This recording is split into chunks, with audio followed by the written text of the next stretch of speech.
அன்பானவர்களே, எந்த வழியில் போகணும்னு முழிச்சிட்டு இருக்கிறீங்களா? இல்லை இந்த ரூட்டில் போவா அந்த ரூட்டில் போவா? சென்னைக்கு போகிறதுக்கு நிறைய வழி இருக்குது. இல்லை ஃப்ளைட்டில் போகலாம், ட்ரெயினில் போகலாம், இல்லை ஈஸியாக ரோட்டில் போகலாம், இல்லை நேர் வழியில் போகலாம். நிறைய ரூட் இருக்குது.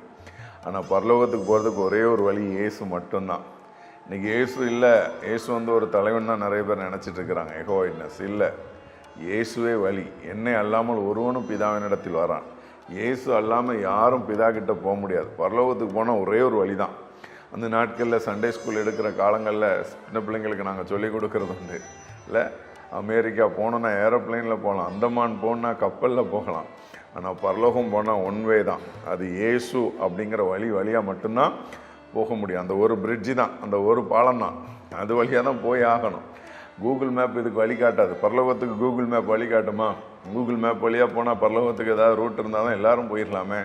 கூகுள் மேப்பை நம்பி பலர் இன்னைக்கு கைவிடப்பட்ட நிலைமையில் இருக்கிறாங்க. நாங்களே ஒரு முறை காரை கொண்டு கூகுள் மேப் காட்டிடுச்சுன்னு தண்ணியில் விட்டுட்டோம்.